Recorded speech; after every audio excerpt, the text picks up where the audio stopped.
ನಾಯಿಯಷ್ಟು ನಿಯತ್ತಿನ ಪ್ರಾಣಿ ಯಾವುದಿಲ್ಲ ಅಂತ ನಾವು ಹೇಳ್ತೇವೆ. ಅದು ಮತ್ತೊಮ್ಮೆ ಪ್ರೂವ್ ಆಗಿದೆ. ಮಂಜನಾಡಿಯ ಉರುಮನೆ ಕೋಡಿ ಮನೆ ಕುಸಿತ ದುರಂತ ಏನಿದೆ, ಅಶ್ವಿನಿ ಎನ್ನುವಂತಹ ತಾಯಿ ತನ್ನ 2 ಮಕ್ಕಳನ್ನು ಕಳ್ಕೊಂಡಿದ್ದಾರೆ, ಅತ್ತೆಯನ್ನು ಕಳ್ಕೊಂಡಿದ್ದಾರೆ, 2 ಕೈಕಾಲು ಕಳ್ಕೊಂಡಿದ್ದಾರೆ.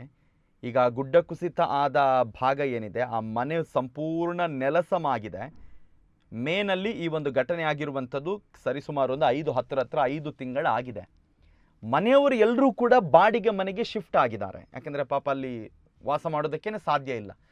ಆದರೆ ಅವರು ಸಾಕಿದ್ದಂತಹ ನಾಯಿ ಮಾತ್ರ ಇನ್ನೂ ನಿಯತ್ತು ನೋಡಿ ಆ ಪ್ರದೇಶ ಬಿಟ್ಟು ಹೋಗಲೇ ಇಲ್ಲ.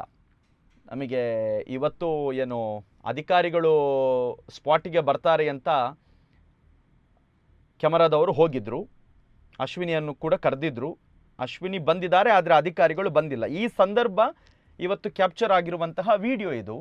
ನಿಮಗೆ ಇವತ್ತಿನ ವಿಡಿಯೋದಲ್ಲಿ ನಾಯಿಯನ್ನು ಕಟ್ಟಿ ಹಾಕೋದು ಕಂಡು ಬರುತ್ತೆ. ಯಾಕಂತ ಹೇಳಿದರೆ ಅದಕ್ಕೆ ಕಾರಣ ಇದೆ. ನಾಯಿ ಮರಿ ಇಟ್ಟಿದೆ, ಈಗ ಯಾರಾದರೂ ಬಂದರೆ ಕಚ್ಚುತ್ತೆ ಅಂತೆ. ಹಾಗಾಗಿ ಇವತ್ತು ಮಾತ್ರ ನಾಯಿಯನ್ನು ಕಟ್ಟಿ ಹಾಕಿದ್ದು, ಅಧಿಕಾರಿಗಳು ಬರ್ತಾರೆ ಅಂತೇಳಿ ಸ್ಪಾಟಿಗೆ. ಇಲ್ಲದಿದ್ದರೆ ಈ ನಾಯಿಯನ್ನು ಯಾರು ಕಟ್ಟಿ ಕೂಡ ಹಾಕೋದಿಲ್ಲ, ಅದು ಬಿಟ್ಟು ಬಿಡ್ತಾರೆ.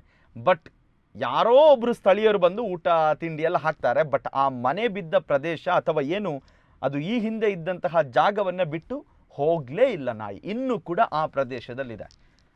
ನಾಯಿಗೆ ನಾವು ನಿಯತ್ತು ತುಂಬ ಅಂತ ಹೇಳ್ತೇವೆ. ಹಲವಾರು ಸಲ ಅದು ಪ್ರೂವ್ ಆಗಿದೆ.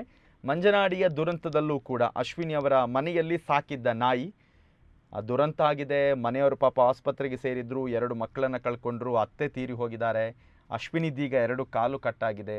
ಅವರು ಪಾಪ ಬೇರೆ ಕಡೆ ಈಗ ಬಾಡಿಗೆ ಮನೆ ಮಾಡಿ ಅಲ್ಲಿ ಅವರು ವಾಸಿಸ್ತಾ ಇದ್ದಾರೆ. ಆದರೆ ನಾಯಿ ಮಾತ್ರ ಇನ್ನೂ ಕೂಡ ಮನೆಯವರಿಗೋಸ್ಕರನೇ ನಾನು ಕಾಯ್ತಾ ಇದ್ದೇನೆ ಎನ್ನುವ ರೀತಿಯಲ್ಲೇ ಆ ಪ್ರದೇಶದಲ್ಲೇ ಇದೆ. ಮರಿ ಕೂಡ ಹಾಕಿದೆ. ಹಾಗಾಗಿ ಇವತ್ತು ಅಧಿಕಾರಿಗಳು ಬರ್ತಾರೆ ಅಂತ ಕಟ್ಟಿ ಹಾಕಿದರು. ಸೊ ಈ ದೃಶ್ಯಾವಳಿಗಳು ಬಹುಶಃ ನಾಯಿಯ ಒಂದು ನಿಯತ್ತಿಗೆ ಮತ್ತೊಂದು ಉದಾಹರಣೆಯನ್ನು ತೋರಿಸುವಂತಹ ದೃಶ್ಯಾವಳಿ ಇದು.